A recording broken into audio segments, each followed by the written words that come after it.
bonjour à tous les jeunes sanctifiés en Jésus-Christ. En particulier, je vais saluer les jeunes de la génération Samuel, la génération Timothée du CBVA, bien. Et comme nous le faisons à chaque fois que nous avons rendez-vous, je vais prier pour toi, pour moi, afin que le Seigneur puisse vraiment nous accorder son influence totale par son esprit. Je vais prier. Alléluia. Merci, notre Dieu, merci pour encore ces jours que tu as permis, cette journée que nous allons saisir encore l'occasion pour partager ta parole, Père. Merci pour tous ces jeunes en compagnie de leurs parents qui vont écouter encore l'exhortation du jour. Merci pour moi-même, Seigneur. Oh, je vais être un outil par lequel tu veux les bénir, mais moi aussi me bénir. Oh, merci, Seigneur. Au nom de Jésus-Christ, gloire te soit rendue, notre Père. Amen, amen, amen. Alléluia. À tous les jeunes, je vous dis encore bonjour, bonjour aux jeunes qui sont au sein d'une famille, au travers de laquelle vous êtes venus dans ce monde, mais aussi à tous ces jeunes qui sont dans toute famille où vous avez été adoptés avec joie. Quoi qu'il en soit, donc, on va parler de notre thème, la vie des familles et la règle d'or. Aujourd'hui, ça sera la dernière intervention par rapport à ces thèmes. Alors, vraiment que Dieu puisse te fortifier, puisse faire de toi un outil, un instrument de bénédiction pour ta famille. Je vous rappelle cette règle d'or. C'est dans le livre de Matthieu, chapitre 17, au verset 12. Alléluia. La fois passée, nous avons abordé un point qui permettait à ce que les règles d'or soient opérationnelles. Et c'était le pardon. Joseph était le personnage sur lequel nous nous sommes appuyés. Aujourd'hui encore, nous allons parler de Joseph. Joseph va être cette référence pour aborder donc le deuxième point. Alléluia, je crois que vous êtes prêts, mes chers amis. On va donc prendre nos Bibles. Aujourd'hui, je vais utiliser quelques versets clés. Je vais lire chacun de ces versets clés et ensuite je ferai un petit commentaire.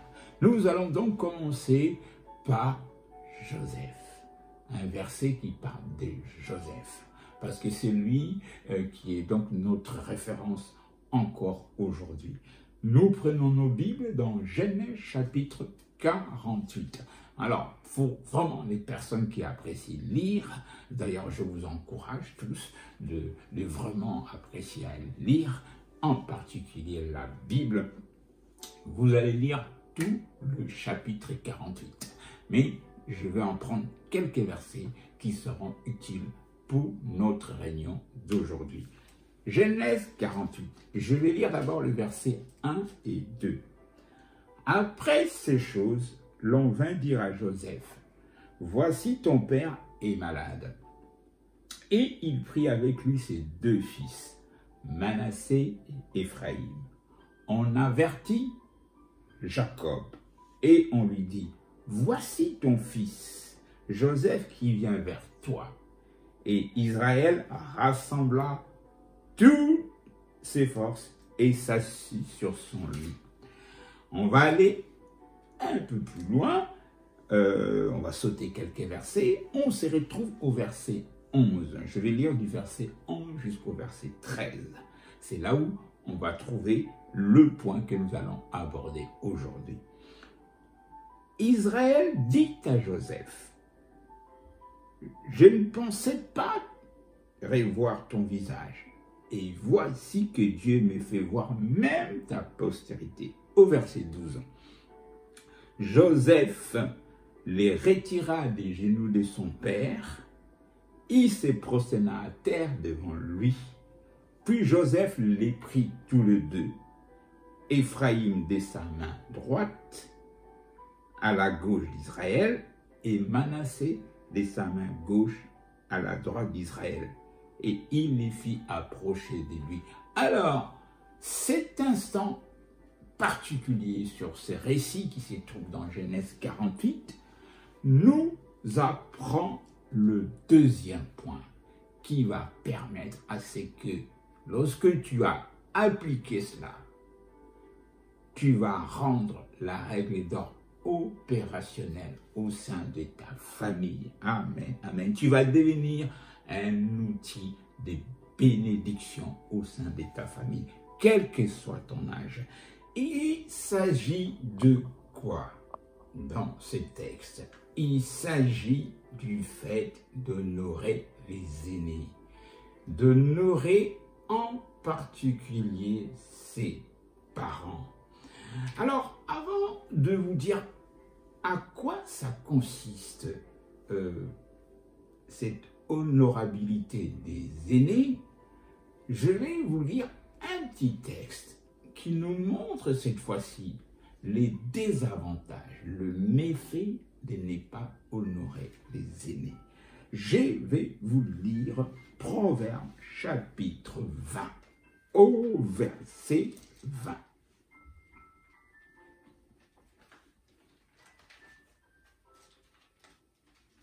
Il est écrit ceci: si quelqu'un maudit son père et sa mère, sa lampe s'éteindra au milieu des ténèbres. Oh, quel texte de réflexion!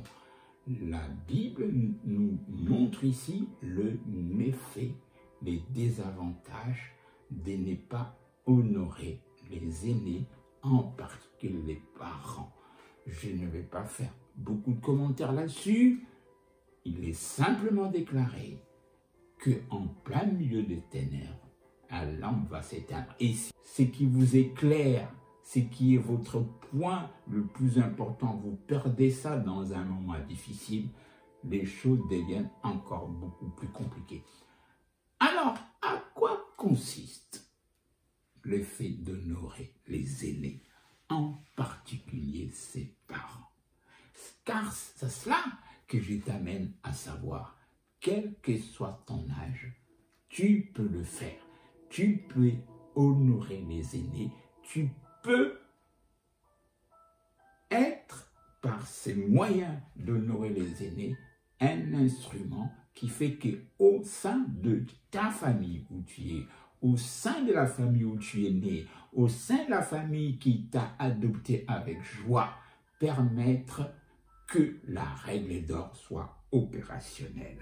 Nous allons donc lire mon deuxième principal texte que j'ai choisi, cette fois-ci dans le livre des Proverbes, chapitre 23 au verset 22.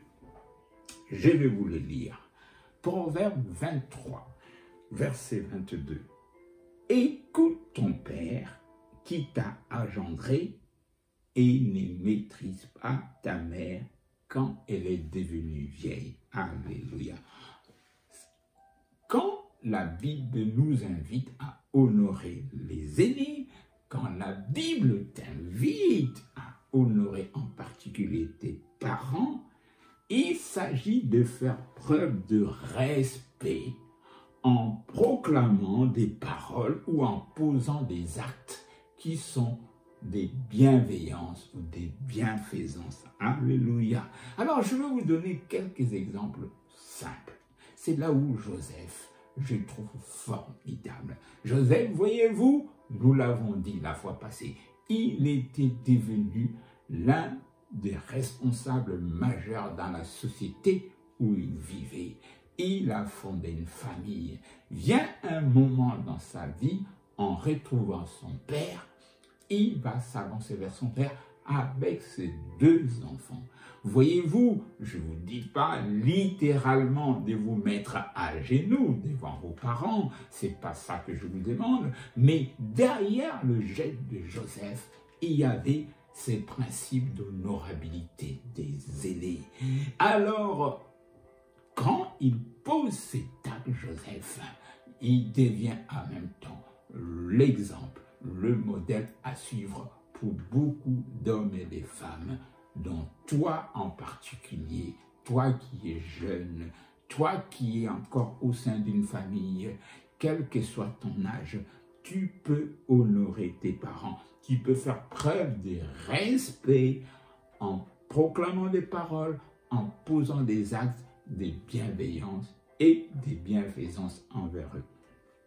Je sais que pour certaines personnes, ce n'est pas facile parce que dans certaines cellules familiales, on a connu peut-être de la trahison ou de l'abandon et cela peut être difficile de poser ces types d'actes. Mais nos aînés méritent qu'on trouve en eux la moindre des bonnes choses qu'ils ont fait à notre égard. Nous pouvons trouver la moindre des bonnes choses. Un jour, dans mes réflexions pastorales, suite à un problème d'un enfant qui s'est senti abandonné, trahi par ses proches, j'ai eu cette pensée. J'ai dit que même si tes parents t'ont abandonné, même si t'ont trahi, mais si tu réfléchis bien, il y a quand même une moindre petite chose de bien que ta mère a posée. Elle a dû te garder quelques mois dans son ventre. Ainsi, on trouvera toujours la moindre petite chose des biens que nos aînés ont posés envers nous, que nos parents particuliers ont posés envers nous. Si vous repérez la moindre de cette petite chose, alors vous trouvez là une opportunité, une occasion pour remercier Dieu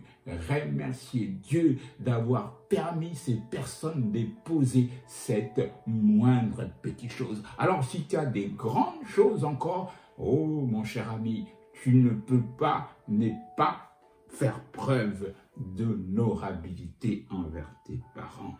Si tu trouves cette petite chose, non seulement tu remercies Dieu pour ce que ses aînés ont fait, mais tu peux saisir aussi, chaque fois que cela est possible, l'occasion de célébrer cela, de donner un présent, de dire des bonnes paroles à tes aînés, à tes parents, comme Joseph l'a fait ces jours-là.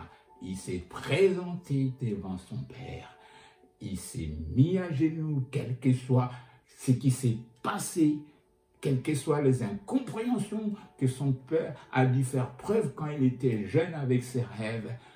Ce personnage formidable, Joseph, est parti se mettre à genoux devant lui. Il lui a amené ses petits-enfants afin qu'il les bénisse. Je trouve ce geste formidable.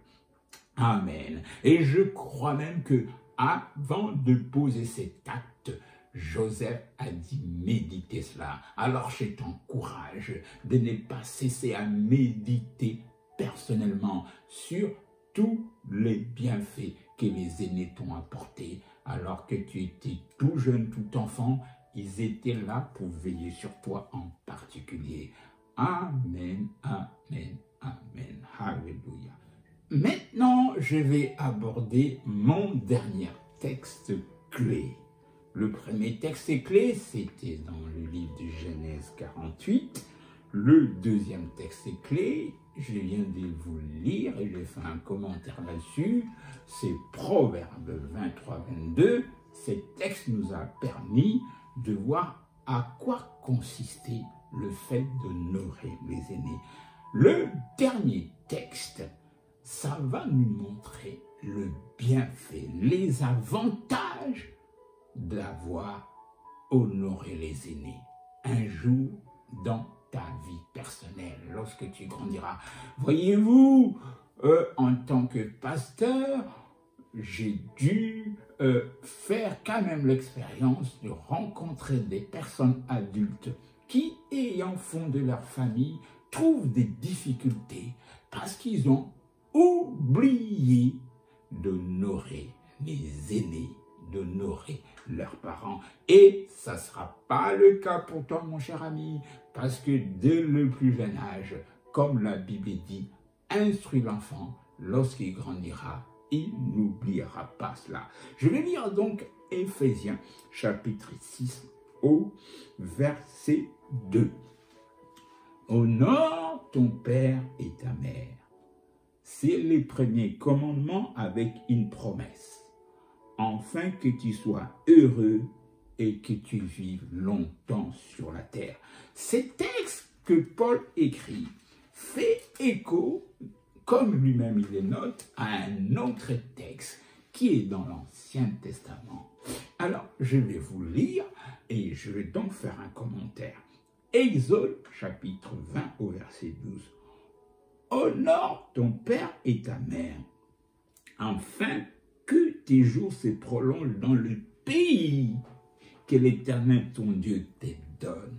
Alléluia. Oh, merci Seigneur. En fait, ce texte nous dit ceci, que pendant que tu es jeune, pendant que tu es encore le temps de la jeunesse, lorsque tu as appris à honorer tes parents, lorsque tu as appris à faire preuve de respect, en proclamant des paroles, en posant des actes de bienveillance, de bienfaisance, en tenant compte de la moindre des bonnes choses qu'ils ont dû poser à ton égard, tu es dans un processus heureux, prophétiquement heureux selon la Bible.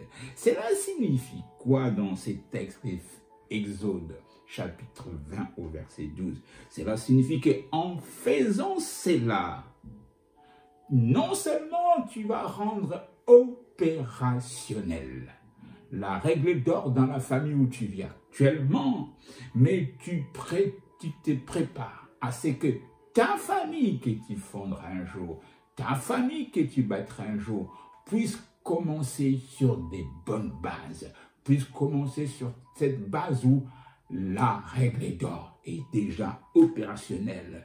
Tu béniras d'avance tes enfants avant qu'ils viennent dans ce monde. Alléluia. Tu feras moins d'efforts. Tu feras beaucoup moins d'efforts afin que cette règle d'or soit opérationnelle dans ta propre famille. C'est ce que la Bible dit, c'est que Dieu te réserve plus tard. Tu dois vivre ça avec joie. Et l'une des choses qui permet à ce que tu puisses vivre tes projets à venir, c'est que Dieu t'a préparé avec joie. Justement, c'est le d'or. Si la règle d'or est opérationnelle, alors tu vivras heureux au sein de ta famille. Et nous venons de voir, dès à présent, apprends à honorer tes aînés, apprends à honorer tes parents. En le faisant, tu accumules des bénédictions prophétiques à venir. Que Dieu te bénisse, que Dieu fasse de toi un instrument de bénédiction dès ton jeune âge dans ta famille. Alléluia. Merci Seigneur. Je vais prier pour toi qui as écouté ces quelques messages sur la vie de famille à la règle d'or. Amen. Seigneur, bénis nos vies, bénis ces jeunes gens qui ont écouté ces messages. Bénis leur vie, ceux qui ont reçu avec joie, Seigneur, prépare leur cœur, Père. Dès à présent, utilise leur vie, Seigneur, au nom de Jésus-Christ. Amen, amen. Je vais donc vous laisser juste après moi avec vos animateurs, vos animatrices, aujourd'hui pour votre séance Arts et Foi. Vous aurez votre animatrice Audrey Amici. À bientôt, que Dieu vous bénisse.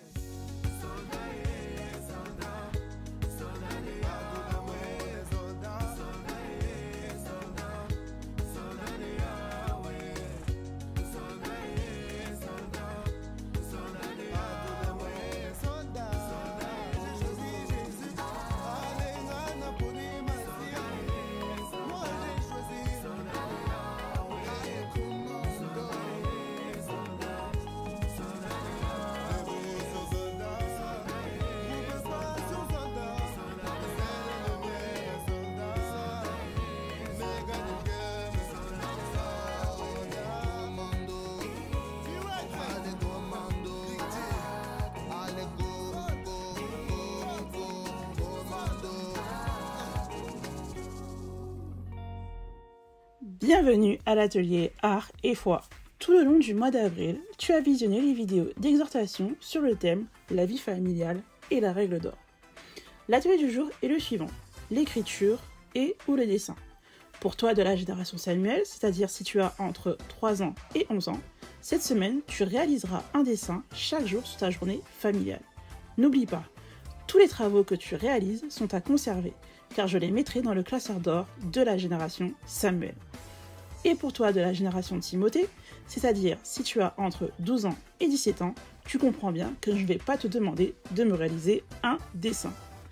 Voici un verset qui a été cité lors de l'exhortation, Éphésiens 6, du verset 1 à 4. J'aimerais que tu relises ce verset cette semaine et que tu m'envoies un message pour me dire ce que tu as compris avant mercredi. De plus, réalise l'arbre généalogique de ta cellule familiale et à toi de me dire quelle est ta place et ce que tu apportes au sein de celle-ci. Si tu as des questions concernant la thématique de ce mois-ci sur la vie familiale et la règle d'or, n'hésite pas à nous contacter, nous te répondrons avec joie. Prépare-toi, car samedi prochain, l'équipe de la jeunesse engagée te prépare pour toi, Génération Samuel, et toi, Génération Timothée, une vidéo spéciale, Art et Foi. Demeure béni. Et voilà pour aujourd'hui, l'atelier Art et Foi est terminé. On se retrouve samedi prochain à 14 h pour un nouvel atelier. Demeure béni.